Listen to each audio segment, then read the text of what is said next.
नमस्कार, अपना उत्तराखंड में आप सबका स्वागत है। मैं हूं आपके साथ प्रीति सिंह। उत्तराखंड में अल्मोड़ा की सल्ट विधानसभा सीट के उपचुनाव के लिए आज वोटों की गिनती चल रही है, जहां पर 10वीं राउंड की मतगणना के बाद में भारतीय जनता पार्टी के उम्मीदवार महेश मीणा 4000 से ज्यादा वोटों से आगे चल रहे हैं। वहीं पर कांग्रेस प्रत्याशी गंगा पंचोली पीछे चल रही है। आपको ये भी बता दें कि इस सीट पर कांग्रेस बीजेपी में कांटे की टक्कर देखने को मिल रही है। वहीं आपको ये भी बता दें, बीजेपी नेता सुरेंद्र सिंह जीना के पिछले साल नवंबर में कोविड हो जाने की वजह से उनका निधन हो गया था और सल्ट विधानसभा सीट पर उसी को लेकर अब उपचुनाव हुआ है।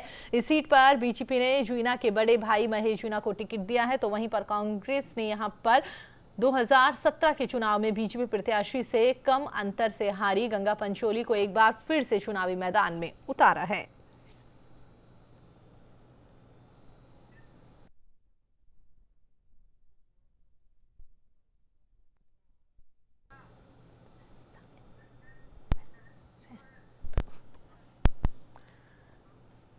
चलिए आगे बढ़ते हैं, तो आपको बता दें इसी खबर पर हमारे साथ बातचीत करने के लिए उत्तराखंड ब्यूरो हेड भूपेंद्र हमारे साथ जुड़ गए हैं। जी भूपेंद्र, जानना चाहेंगे जिस तरीके से लगातार सल्ट उपचुनाव जो है इसको लेकर लगातार काफी कयास लगाए जा रहे थे, कहा जा रहा था सबसे बड़ी बात यही कि जिस तरीके से सत्ता परिवर्तन यहां पर बीजेपी में देखने को मिला है, उसके बाद से सल्ट विधानसभा चुनाव जीतना कहीं ना कहीं कह सकते हैं कि यहां पर प्रतिष्ठा का सवाल बनता हुआ बीजेपी के लिए नजर आ रहा है। हालांकि वो बात अलग है कि अभी जो रुझान देखने को मिल रहे हैं उसमें कह सकते हैं कहीं ना कहीं लगभग 19,000 के आसपास बीजेपी से जो जीना है वो यहाँ पर आगे बढ़ते हुए नजर आ रहे हैं। फिलहाल आपसे जानना चाहेंगे, आप खुद वहां पर मौजूद है, क्या कुछ सरगर्मियां देखने को मिल रही है, क्या कुछ आंकड़े फिलहाल निकलकर सामने आ रहे हैं?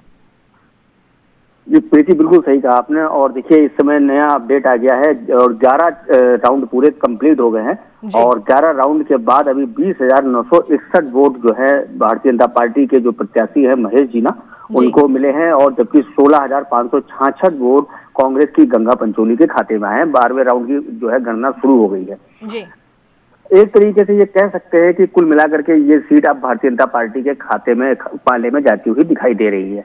देखिए जब से 2000 से राज्य का गठन हुआ है और 2002 से जो इलेक्शन हुए हैं उसके बाद से जितने भी उपचुनाव हुए हैं उसमें यही देखने को मिला है 99% कि अभी तक जो भी सत्ताधारी दल की पार्टियां रही हैं, सत्ता में जो पार्टी रही है उसमें उपचुनाव में उसी पार्टी के प्रत्याशी की जीत रही है। तो उसी क्रम को ये आज एक और इसी में भारतीय जनता पार्टी के पक्ष में आया।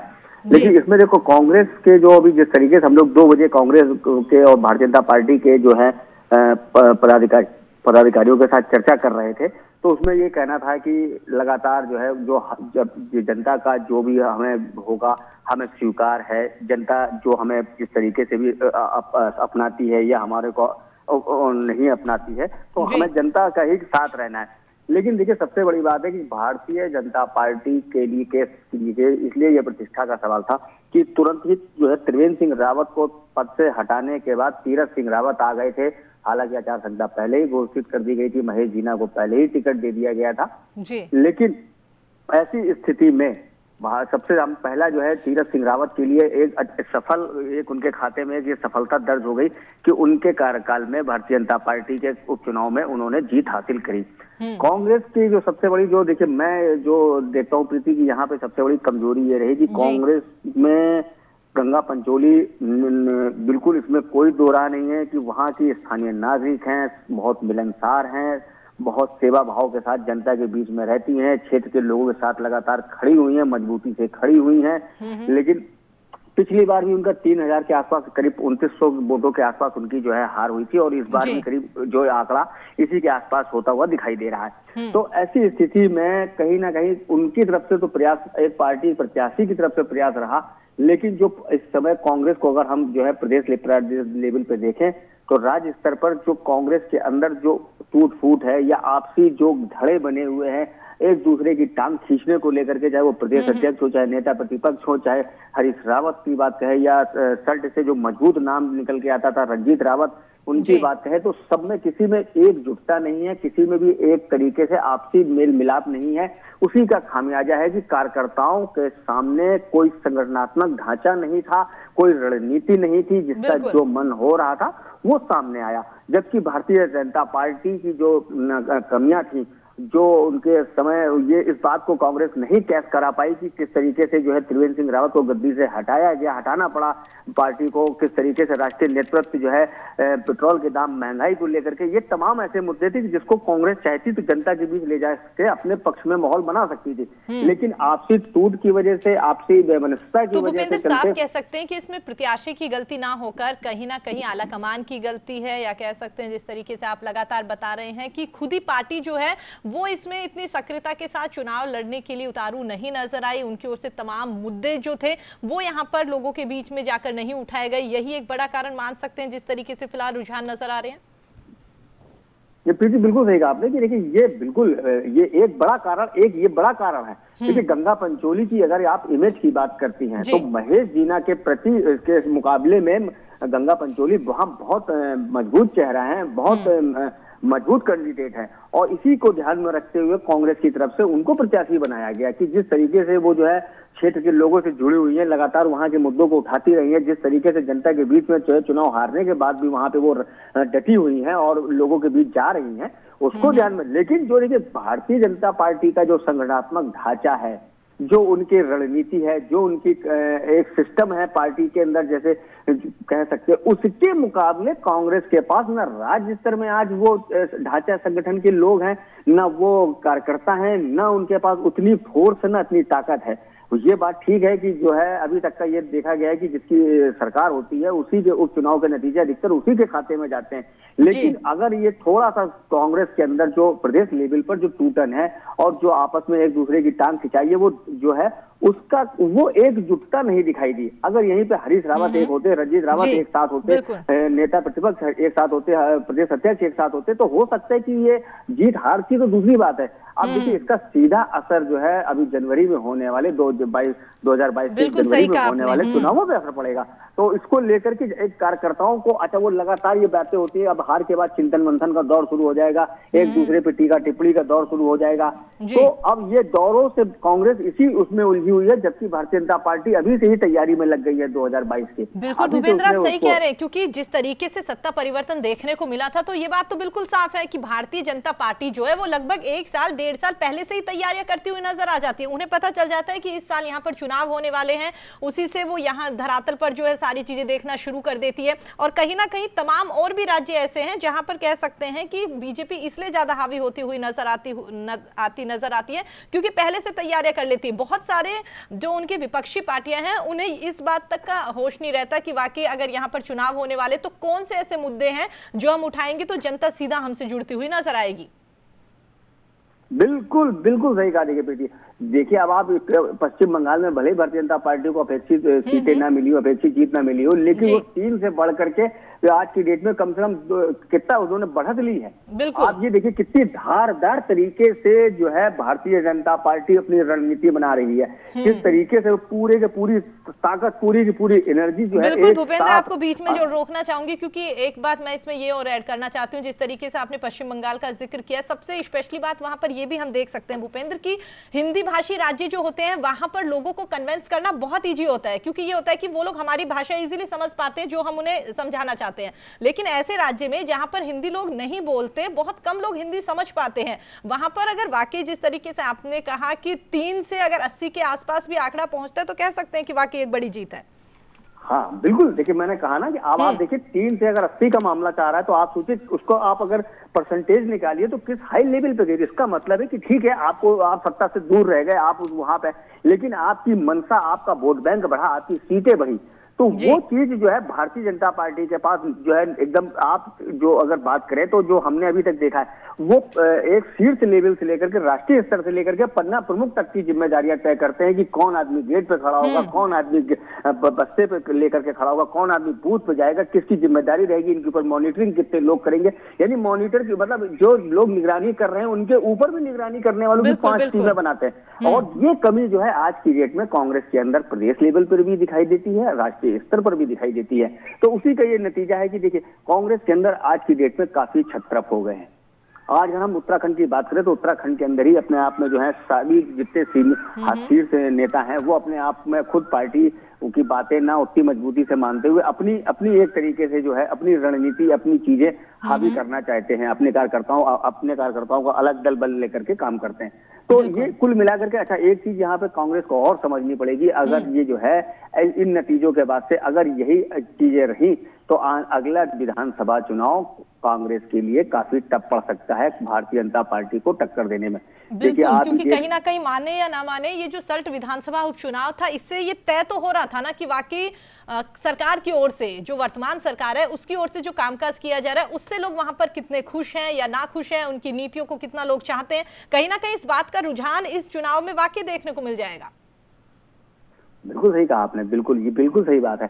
देखिए अब देखिए मुख्यमंत्री बदलने का मुद्दा और किस तरीके से भारतीय जनता पार्टी को उत्तराखंड में 4 साल बाद अपना मुख्यमंत्री बदलना पड़ा, ये बहुत बड़ा इशू था। इसको कांग्रेस चाहती तो बहुत कायदे से अच्छी तरीके से कैश करा सकती थी। जिस तरीके से कृषि कानूनों को लेकर के पूरे देश में विरोध चल रहा था, उसको चाहती तो यहाँ पे कांग्रेस पूरी तरीके से कैश करा सकती थी। तो अगर इसके अलावा महंगाई के मुद्दे को लेकर, रसोई गैस के मुद्दे को लेकर, पेट्रोल के दामों को लेकर के, जिस तरीके से इस समय कोविड के टाइम पे अव्यवस्था, पहाड़ों में फैली अव्यवस्था को लेकर के अगर चाहती तो ये तमाम ऐसे बड़े मामले थे कि जिनको कांग्रेस अगर एकजुट होती और जनता के बीच में इनको लेकर के जाती और मजबूत दमदार प्रत्याशी के चेहरे के आगे ये साथ लेकर के चलते, तो निश्चित तौर पर ये कहीं ना कहीं इसकी जो आज हम चर्चा कर रहे हैं, ये आज भारतीय जनता पार्टी के सामने एक कड़ी चुनौती के रूप में होता है। चलिए भूपेंद्र, अगर बीजेपी की बात कर लेते हैं, जिस तरीके से कांग्रेस के बारे में आपने बताया तमाम बातें यहाँ पर कि वाकई क्या कुछ कमियां रही उनकी ओर से, पहले वो जागरूक नहीं हुए, या बहुत सारी आपने अभी मुद्दे बताए हैं जिसकी वजह से कहीं ना कहीं यहाँ पर कह सकते हैं कि रिजल्ट आने पर हार का सामना कांग्रेस पार्टी को करना पड़ सकता है। वहीं अगर बीजेपी की बात करें तो कह सकते हैं कि वाकई जो वहां पर सीएम फिलहाल तीरथ रावत बने हुए हैं, उनका रास्ता आगामी चुनाव के लिए यहां पर साफ होता हुआ नजर आ रहा है। जो आला कमान की ओर से उन पर भरोसा जताया गया था, एक हफ्ते के अंदर जो वो सियासी घटनाक्रम देखने को मिला था, कहीं ना कहीं वो आला कमान जो है, अगर यहां पर जीत होती है जिना की, तो कह सकते हैं कि वो आला कमान का भरोसा, यहाँ की जनता का विश्वास और आगामी चुनाव को लेकर रणनीतियां यहां पर साफ होती हुई नजर आएगी तीरथ सिंह रावत के लिए। देखिए प्रीति, ये बात तो जाहिर सी बात है, आज की डेट में वो मुख्यमंत्री हैं तीरथ सिंह रावत, तो उनके खाते में ये उपलब्धि दर्ज है। लेकिन जो पार्टी है, उनका नेतृत्व है, राष्ट्रीय नेतृत्व, और जो इसकी जिम्मेदारी आज की डेट में वो संगठनात्मक ढांचे को देते हैं, व्यक्ति विशेष को जिम्मेदारी, मतलब एक ये ना मानते हुए कि इनकी उपलब्धि है, वो संगठन को मजबूत इसी दिशा में करते हैं। तो संगठन की ये सबसे बड़ी जीत है। संगठन और चूंकि प्रदेश के मुखिया के तौर पर है, पार्टी के सबसे बड़े पद पर बैठे हुए हैं, तो इसलिए वो उसका श्रेय उनको जाना लाजमी हो जाता है। अब ऐसी स्थिति में कहीं ना कहीं अब यह है कि एक उत्साह बढ़ाने वाली बात है, कार्यकर्ताओं में एक ऊर्जा का संचार हो गया कि ऐसे माहौल में भी हम अपने आप को जीत सकते हैं। तो ये कॉन्फिडेंस जो बढ़ा भारतीय जनता पार्टी के अंदर, देखिए अभी मेरी तमाम भारतीय जनता, जब त्रिवेंद्र सिंह रावत को हटा करके तीरथ सिंह रावत को मुख्यमंत्री बनाया गया, उस समय तमाम विधायकों से, तमाम मंत्रियों से, प्रदेश अध्यक्ष तक से, तमाम लोगों से रोज हमारी बात होती थी, रोज हम चर्चा करते थे। तो वो उनको ये लगता था कि अब हम जनता को कैसे फेस करेंगे, कैसे हम ये समझा पाएंगे कि 4 साल में आखिर हमको क्यों बदलना पड़ गया त्रिवेंद्र सिंह रावत को। तो अब ये जीतने के बाद, ये इस तरीके के जो चुनाव हैं, ये जीतने के बाद उनका आज की डेट में उनका कॉन्फिडेंस, उनकी बॉडी लैंग्वेज और उनके अंदर आत्मविश्वास, मनोबल इतना बढ़ गया है कि उन्हें लग रहा है कि अब हम अगले चुनाव को, मतलब ये चीजें मुख्यमंत्री को बदलना या 3 कृषि कानूनों बात करना, बड़ी बिल्कुल भूपेंद्र, सही कहा आपने, तमाम चीजें दरकिनार हो जाती है एक बार जब ये चुनाव जीत लिया जाएगा। उसके बाद में लोग ये सब चीजें शायद ही सवाल करते हुए नजर आए कि 4 साल में ऐसा क्या कुछ यहाँ पर पहले के जो सीएम थे उनकी ओर से नहीं किया गया, जो इन सीएम की ओर से यहाँ पर किया गया है। सही कहा आपने, जीत के बाद में तमाम चीजें जो है वो लोग भूल जाते हैं। हर किसी को सिर्फ जीत दिखाई देती है, विकास दिखाई देता है, और कहीं ना कहीं जो थर्ड पर्सन है उसको भी ये लगता है कि अगर ये पार्टी जीती है तो कहीं ना कहीं इसकी ओर से कुछ कामकाज सही तरीके से आमजन के लिए किया होगा। बिल्कुल भूपेंद्र, आप हमारे साथ जुड़े, हमारे साथ बातचीत करिए, उसके लिए आपका बहुत बहुत धन्यवाद। चलिए आगे बढ़ते हैं। उत्तराखंड में उधम सिंह नगर जिला प्रभारी और पर्यटन मंत्री सतपाल महाराज ने कोविड रोकथाम और संक्रमित मरीजों को बेहतर उपचार दिलाने के लिए जिला प्रशासन के साथ में वीडियो कॉन्फ्रेंसिंग से यहां पर बैठक करी है, जिसमें महाराज ने जिले में कोरोना संक्रमित मरीजों के उपचार हेतु बेड, ऑक्सीजन, आईसीयू, वेंटिलेटर, दवाइयां के साथ में तमाम व्यवस्थाओं की यहां पर समीक्षा करी। मंत्री महाराज ने यहां पर अधिकारियों को निर्देश दिए हैं कि कोरोना संक्रमित मरीजों के उपचार में किसी भी प्रकार की कोई कमी न होने पाए। साथ ही उन्होंने कहा है कि सभी अधिकारी और कर्मचारी आपस में समन्वय बनाते हुए कोरोना संक्रमण से बचाव हेतु युद्ध स्तर पर कार्य करें। महाराज ने जिलाधिकारी और वरिष्ठ पुलिस अधीक्षक को निर्देशित किया है कि जिले में ऑक्सीजन, दवाइयां, राशन, इन तमाम चीजों की जो कालाबाजारी करने वाले लोग हैं उनके खिलाफ में कठोर कार्रवाई यहां पर की जाए।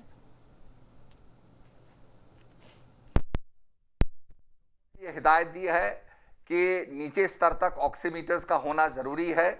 आदमियों को ये पता चले कि उनका ऑक्सीजन लेवल कम हो गया है तो ऑक्सीमीटर और ऑक्सीजन कॉन्सेंट्रेटर इनके लिए अपने विधायकों से संपर्क करें ताकि विधायक निधि से इनको सहायता मिल सके। दवाइयों की पूरी तरीके से उपलब्धता की जानकारी ली गई। ऑक्सीजन सिलेंडर्स के बारे में हमने जानकारी प्राप्त की और ये भी निर्देश दिए कि आने वाले समय में अगर कोरोना का पीक होता है, ये महामारी आगे बढ़ती है, तो हमारे पास स्पेयर्स में ऑक्सीजन सिलेंडर भरे हुए होने चाहिए।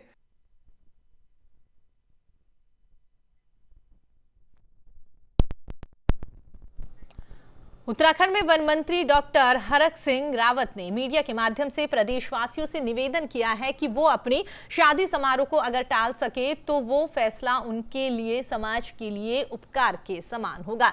उन्होंने कहा कि शादी समारोह को छूट तो दी गई है लेकिन सबसे ज्यादा संक्रमण का खतरा शादियों में ही बना हुआ है। हरक सिंह रावत ने बताया है कि शादी समारोह में लोग बिना मास्क और सोशल डिस्टेंसिंग का पालन नहीं कर रहे हैं, जिससे कि शादी समारोह में संक्रमण फैलने का खतरा लगातार बना हुआ है और लोग बेखौफ इस संक्रमण की चपेट में भी आ रहे हैं। मंत्री डॉक्टर हरक सिंह रावत ने कहा है कि यह घटना उनके परिवार के साथ हुई है, इसलिए वो ये बातें मीडिया के माध्यम से साझा करना चाहते हैं। ठीक है, शादियों के लिए प्रतिबंध नहीं है, लेकिन अगर हम इसमें टाल सके, देखिए मैं सारे लोगों से निवेदन कर रहा हूं क्योंकि जब गैदरिंग हो रही है तो निश्चित रूप से जैसे मैं खुद ही अपनी बात बता रहा हूँ, मेरे भांजे की शादी नहीं हुई थी। भांजे की शादी हुई तो उस समय तक इतना माहौल भी नहीं था, नहीं तो हम खुद ही नहीं कराते। 13-14 अप्रैल को शादी हुई, उसके कारण हमारे घर में सब लगभग 18 से अधिक लोग पॉजिटिव निकल गए। तो मैं हाथ जोड़ के विनती कर रहा हूँ सब लोगों से, पूरे जनपद के लोगों से कि अगर शादी या समारोह अगर इस तरह के अगर आप टाल सकते हैं तो ये केवल आपका उपकार अपने ऊपर नहीं है, ये आपका पूरे समाज पर, पूरे जिले पर आपका उपकार होगा, पूरे प्रदेश पर आपका उपकार होगा अगर आप अपनी शादी को कुछ समय के लिए। उधम सिंह नगर में पुलिस महकमे में उस वक्त हड़कंप मच गया जिस वक्त एक लाइव मारपीट की वीडियो वायरल हुई है। आपको बता दें कि उधम सिंह नगर के ग्राम झगड़पुरी में पैसे के लेन देन को लेकर झगड़ा हो गया और ये मामूली झगड़ा इतना बढ़ गया जिसने महाभारत का रूप ले लिया। दोनों पक्ष एक दूसरे के खून के प्यासे नजर आए। ये पूरी घटना मौजूदा भीड़ ने अपने मोबाइल में लाइव कैद कर ली, जो कि अब जमकर वायरल हो रही है। वीडियो वायरल होने के बाद में पुलिस महकमा हरकत में आया और दोनों पक्षों पर मुकदमा दर्ज करके अपनी आगे की कार्यवाही शुरू कर दी।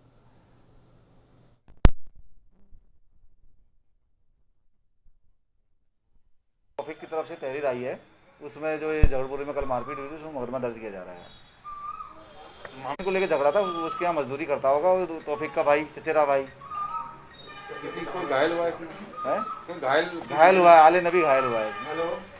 किन धारा में मुकदमा दर्ज किया है? 147, 48, 49, 54, 56। तौफीक की तरफ से तहरीर आई है। रुद्रप्रयाग के विधायक भरत सिंह चौधरी ने प्रेस वार्ता में कहा है कि विश्वव्यापी महामारी कोरोना की प्राणलेवा दूसरी लहर को रोकने और इससे लोगों के बचाव के लिए हर संभव कोशिश करने की जरूरत है। जनप्रतिनिधि होने के नाते वो सभी प्रयास किए जाएंगे जो कि संभव है। उन्होंने कहा कि धन की कमी किसी भी दशा में आड़े नहीं आने दी जाएगी। सीएमओ को बताया गया है कि कोविड की दूसरी लहर में जो भी आवश्यकता होगी विधायक निधि से उसे पूरा किया जाएगा।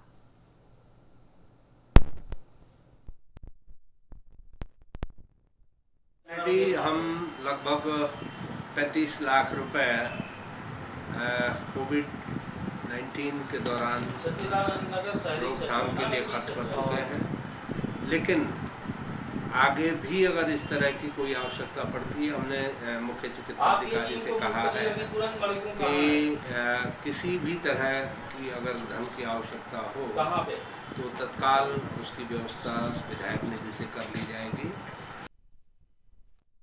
में नैनीताल में कोरोना संक्रमण का कहर लगातार बढ़ता हुआ नजर आ रहा है, जिसके चलते रविवार को साप्ताहिक कोरोना कर्फ्यू की सख्ती देखने को मिली। नैनीताल पुलिस प्रशासन की ओर से नगर के मुख्य चौराहे पर पेट्रोलिंग की जा रही है। अति आवश्यक सेवाओं को छोड़कर नगर में किसी भी प्रकार की आवाजाही पर पूर्ण प्रतिबंध लगाकर साप्ताहिक कोरोना कर्फ्यू का पालन करवाया जा रहा है। तो वहीं पर नगर में पुलिस सड़कों पर चेकिंग और पेट्रोलिंग करके कोविड-19 के नियम तोड़ने वालों के खिलाफ में पुलिस द्वारा चालानी कार्रवाई की जा रही है।